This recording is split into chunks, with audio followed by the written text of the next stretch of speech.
CQ, CQ, CQ, CQDX, November Kilowatt, 7 Japan, NK7J. Well, some of you may remember several years back, we came out with these little boxes, little keypad boxes for the IC-7610.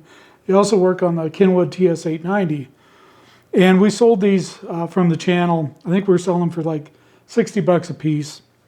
What these things allow you to do is access the memories you've got stored, voice or CW, I think even RIDI, messages stored in the radio, so you can quickly send those out and save your voice. You can hear my voice is kind of messed up. Nothing to do with the radio, but this how I sound today is kind of how I sound if I don't have one of these keypad setups on the radio during a contest. I just wear my voice out, and I wind up losing my voice a few hours into a contest. So what this thing does is really saves your voice. And you know, during COVID, I quit making these because the parts became nearly impossible to get. The prices were astronomical, and it just wasn't worth it. There was no value in it for the folks wanting them. So I just quit making them for a while. Well, this spring, all of a sudden, I got all these requests for these things all of a sudden.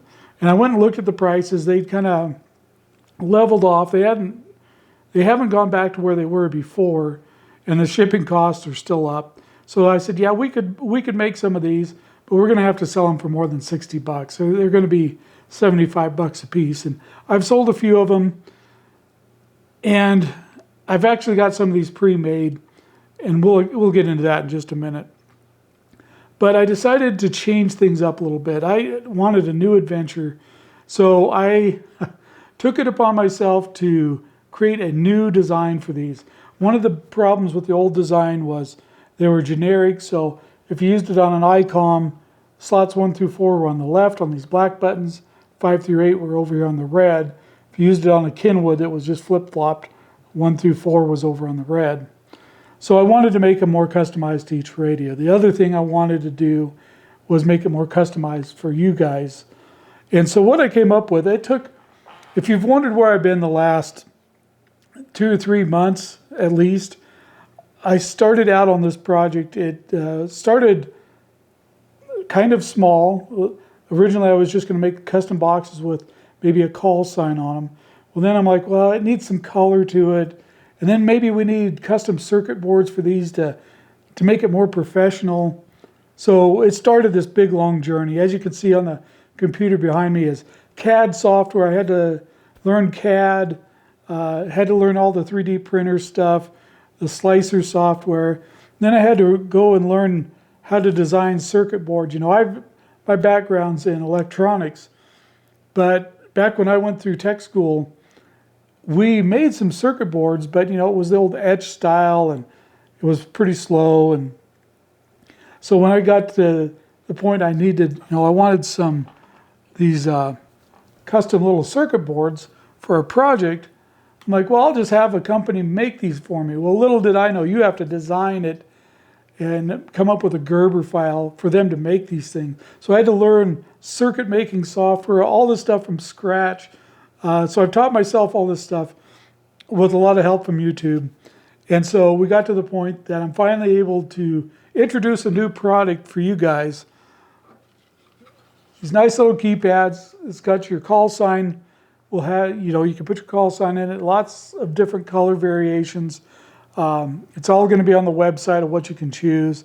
Radio model down here on the bottom. This one happens to be for my Kenwood TS-890.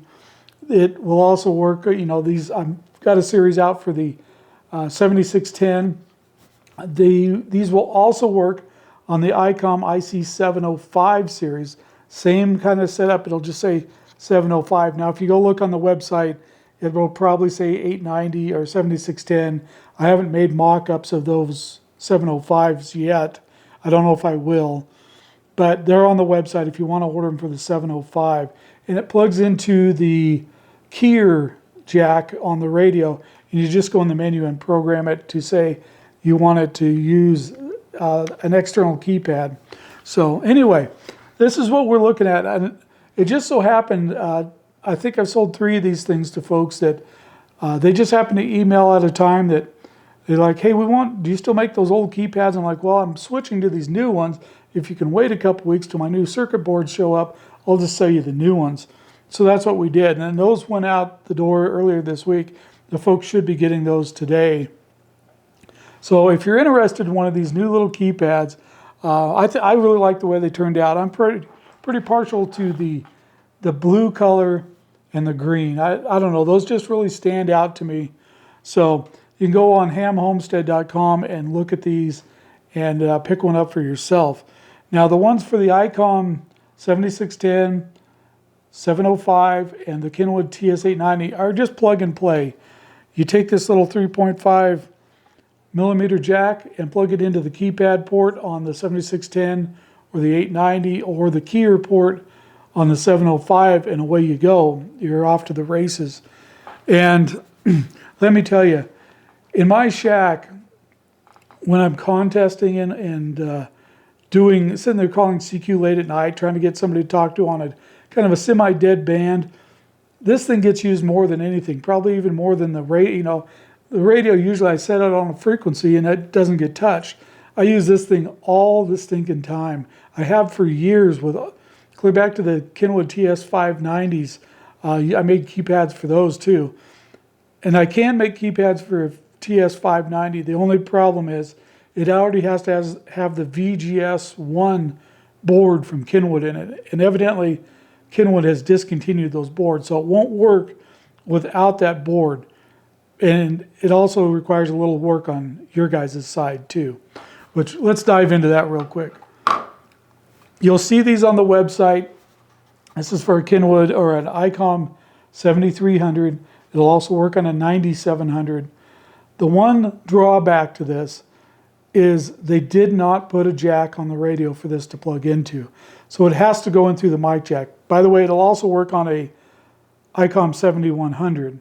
Now, if you buy this keypad, what it will show up with is a little jack right there, little 3.5 millimeter jack with just the wires out on the other end. It's going to be up to you to wire it into the mic jack on your radio. Now, what I've always done in the past, because I've usually used Heil headsets, so I already had one of their adapters out here, you know, and on their adapter, the big one's the push to talk, that's your mic. I just put a third one in here, wired it into the right pins, and this is where the keypad hooked up. So the keypad would just, you know, plug into that right there, and away you go. So if you've already got a Heil adapter, it's really easy to wire this in. It's fairly easy anyway. Now if you try wiring this into the mic jack of a factory Icon mic, you're going to run into a little bit of problem. You can get it done, but it's pretty tight in there. So keep that in mind, that that's one way you can do it. The other way is we are going to sell these, and this is just an 8-pin to an 8-pin, male and female, male, female. So you can plug this into the radio. It comes out to a 3.5 millimeter. You can plug the keypad directly into that and then plug your mic into this other end of this cable. I wish I could find some company that made these a little shorter. This one will stretch out to about 36 inches or so, but you can tuck it under the radio pretty easy. I wish I could find, I've ordered a few samples of some 6 and 8 inch versions, and they just wasn't real high quality. These seem to be pretty decent, and then we just wire these 3.5 millimeter jacks in there. So you can buy these on the website too for 18 bucks. So there you go.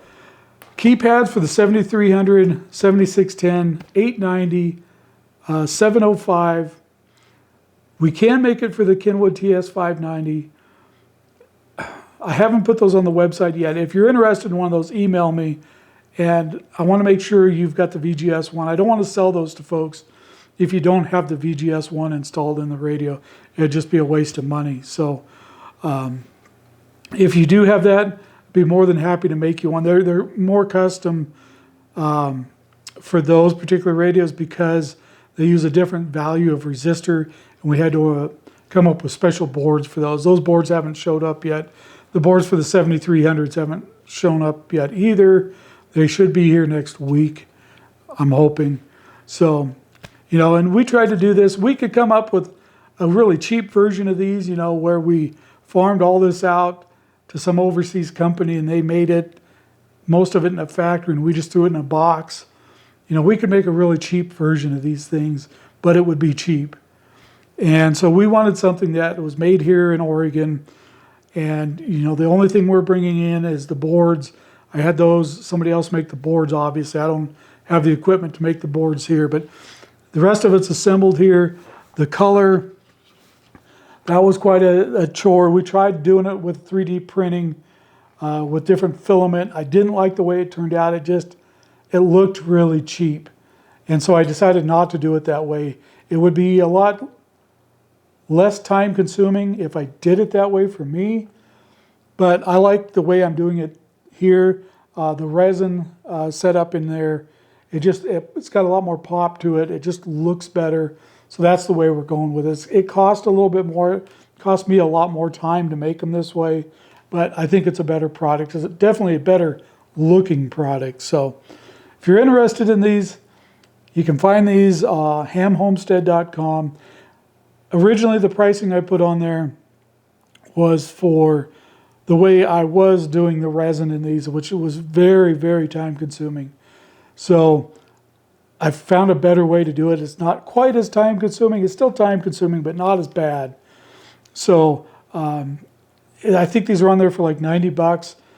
Put in code HH15, Ham Homestead 15, HH15, and you will get $15 off on these. So it'll be 75 bucks out the door to the continental United States.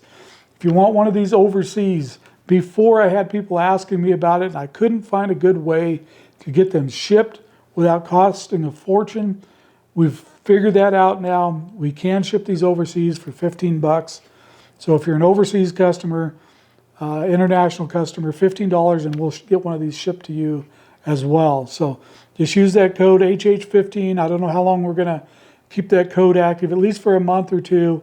So if you're interested, go on there on checkout, use the coupon code HH15, and you'll get one of these for 75 bucks. And if you're in the United States, it's free shipping. So, and you can bump the shipping up if you want it a little quicker. I think it's $3 or $5 to get it a little bit faster. So yeah, I think that's about it. We're not making a fortune on these. If you figure in the time involved, figure in the last 3 months trying to figure all this stuff out, and the 30 or 40 prototypes I went through, it'd take a long time to recoup that money. But we went through all kinds of prototypes. This is what I finally come up with. It's similar to the old style. It just fits in your hand really well. There's the reason we wound up going back to this.